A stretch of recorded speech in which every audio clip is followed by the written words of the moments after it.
कैसे हैं आप सब. मैं आपके लिए लेकर आई हूँ एक न्यू वीडियो जो कि करेगी आपके लिए बहुत सारी आसानी अगर आप पढ़ रहे हैं इंग्लिश लिटरेचर और जाने लगे हैं किसी भी इम्तिहान में हाजिर होने के लिए, किसी किस्म का जॉब इंटरव्यू के लिए. अगर आपने अपना कॉन्सेप्ट क्लियर करना है यूनिवर्सिटी विथ्स के बारे में तो ये वीडियो आपके लिए बहुत ही हेल्पफुल साबित होने वाली है, क्योंकि इस वीडियो में मैं आपको बताऊंगी पॉइंट टू पॉइंट हर तरह का यूनिवर्सिटी विथ्स के बारे में ज़रूरी मालूमात जो कि आपको पता होनी चाहिए कोई भी इम्तिहान देने से पहले, कोई भी किसी किस्म की कोई डिग्री लेने के लिए, वो भी इंग्लिश लिटरेचर में. यूनिवर्सिटी विथ्स असल में ये कौन है, तो सबसे पहले हम डिस्कस कर लेते हैं इनके क्वेश्चंस कि जो क्वेश्चंस आपको आ सकते हैं, जिनका सामना आपसे हो सकता है इम्तिहानों में कि who were the University Wits. University Wits कौन थे, this is the contribution of University Wits to the English drama. English drama में इनका क्या कंट्रीब्यूशन था यूनिवर्सिटी विथ्स का. How did University Wits prepare the ground of Shakespeare, कि इन्होंने Shakespeare के लिए कैसे ग्राउंड बिल्ड किया, प्रिपेयर किया. तो ये क्वेश्चनिंग जो है ये बहुत ज़रूरी. सिर्फ यही 3 क्वेश्चंस नहीं है यूनिवर्सिटी विथ्स के बारे में, किसी भी किस्म की क्वेश्चनिंग जहाँ पे इनका कोई भी आपसे क्वेश्चन कर लिया जाए कि ये कौन है, इनका क्या कंट्रीब्यूशन है और किसी किस्म का, तो ये मालूमात आपके लिए बहुत ज़्यादा अहम साबित हो सकती हैं. कि चलें जी, ये डेवलपमेंट है एलिज़ाबेथन ड्रामा की, यूनिवर्सिटी विथ्स का टाइम है, तो इनके लिए सबसे पहले यूनिवर्सिटी विथ्स की कैरेक्टरिस्टिक्स क्या हैं, इनकी खसूसियात क्या हैं, उनको डिस्कस कर लेते हैं पॉइंट टू पॉइंट. सबसे पहला point, the University Wits were a group of young dramatist who appeared immediately before Shakespeare. Shakespeare के बहुत ही पहले ही बिल्कुल ही साथ ही यूनिवर्सिटी विथ्स जो हैं वो एक ग्रुप है यंग ड्रामेटिस्ट का, जिस ग्रुप में जवान ड्रामेटिस्ट हैं, यंग ड्रामेटिस्ट हैं हु अपीयर, जो कि आए हैं शेक्सपियर से थोड़ा सा ही पहले. ये आपके जहन में होना चाहिए कि ये ड्रामेटिस्ट कौन है. ये ज़हीन, यूनिवर्सिटी के ज़हीन लोगों का एक ग्रुप है. Okay, it was the earliest stage of the development of the drama and popular means of entertainment in public theatres and play houses. जैसा कि आपको पता है कि एलिज़ाबेथन एज में ड्रामास, थिएटर्स, ये सब कुछ स्टार्ट हो रहा था. इसका earliest stage of development of drama, इसके अंदर ये यूनिवर्सिटी विथ्स उस अर्ली स्टेज पर आए. Okay, they were a group of Oxford and Cambridge University scholars who came to the London to try their luck as professional playwrights. ये एक group है Oxford और कैम्ब्रिज के पढ़े हुए स्कॉलर्स का. ठीक है, ये पढ़े लिखे स्कॉलर्स हैं. यूनिवर्सिटी कौन सी है इनकी, ऑक्सफोर्ड और कैम्ब्रिज. इन 2 यूनिवर्सिटी से पढ़ा हुआ ये ग्रुप है और वो लंदन आए हैं, प्रोफेशनल राइटर्स हैं और वो अपनी लक आजमाने के लिए लंदन आए हैं.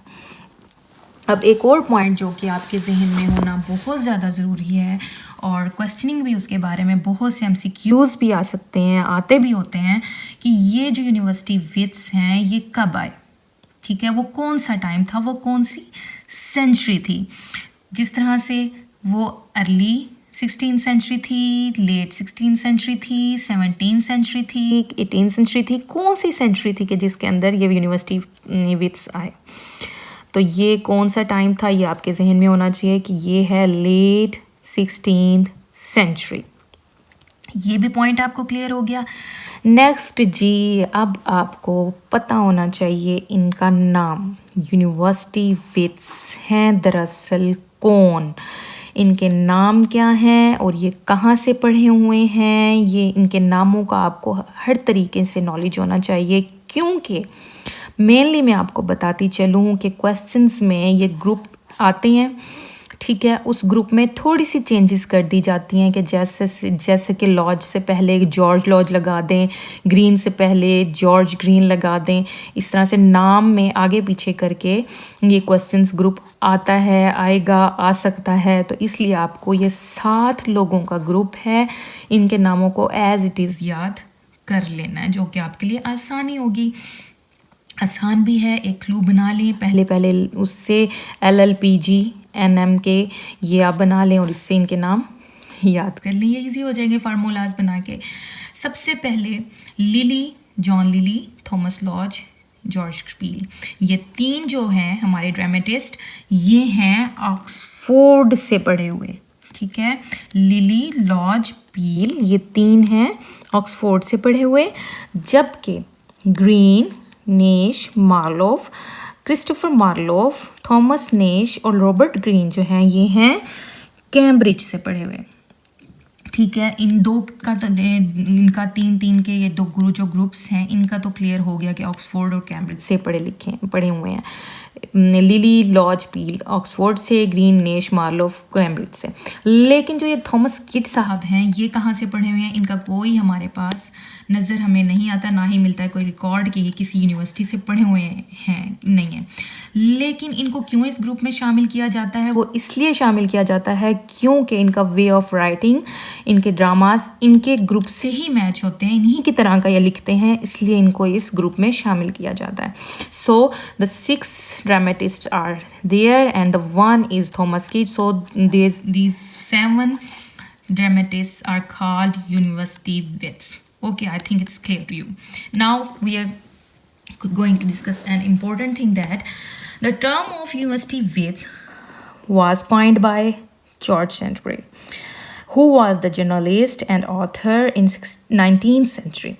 अब 19th सेंचुरी से पहले ये जो जर्नलिस्ट और ऑथर हैं जॉर्ज सेंसबरी, जो 19th सेंचुरी में आए हैं, इनसे पहले ये टर्म जो यूनिवर्सिटी विट्स है ये नहीं यूज़ की गई थी। जब ये 19th सेंचुरी में आए हैं, इन्होंने ये राइटिंग्स पढ़ी, इनको इन सब की राइटिंग्स में कुछ मिलता जुलता नज़र आया, इन्होंने इनका एक ग्रुप बना दिया और उस ग्रुप को नाम दे दिया यूनिवर्सिटी विट का, और ये टर्म इनसे ही यूज़ की गई, इन्होंने ही यूज़ की और इनका नाम है जॉर्ज सेंटबरी। ये जर्नलिस्ट और ऑथर हैं 19th सेंचुरी के, okay.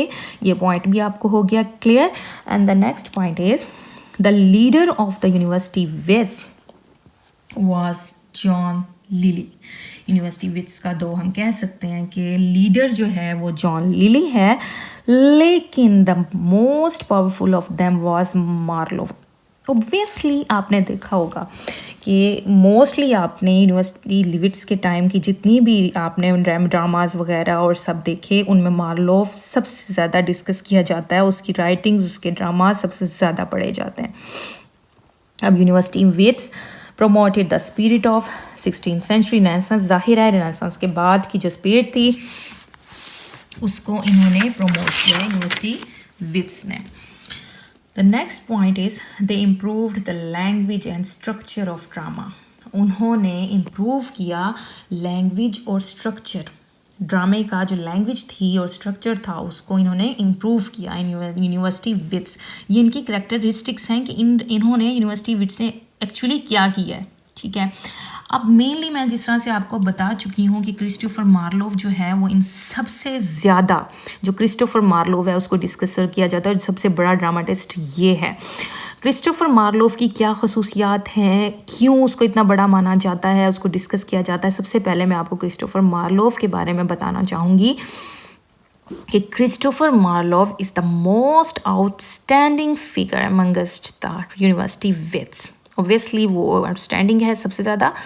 His importance can be judged from the opinion of many critics that Marlowe was the model of Shakespeare. Oh my God! अब ये स्टेटमेंट बहुत बड़ी है, वैसे वो ये स्टेटमेंट है, बहुत सारे क्रिटिक्स ये भी कहते हैं, इसकी इम्पोर्टेंस को हम जज कर सकते हैं इस तरह से कि मार्लोव जो है वो मॉडल है किसका, शेक्सपियर के लिए। Had there been no Marlowe, there would have no Shakespeare. ये भी क्रिटिक्स ने कहा है। और Shakespeare learned the basic concept of tragedy from Marlowe. Shakespeare ने जो ट्रेजेडी का मेन कॉन्सेप्ट है ना, बेसिक कॉन्सेप्ट है, वो मार्लोव से सीखा है। ये इतनी बड़ी बातें क्रिटिक्स ने ऐसे नहीं की हैं, वो जाहिर है जब देखा जाता है, पढ़ा जाता है तो उससे ये बात साबित होती है कि मार्लोव ने एक ग्राउंड बनाया जो जिसके बाद जो है शेक्सपियर ने उसके ऊपर प्ले किया, काम किया।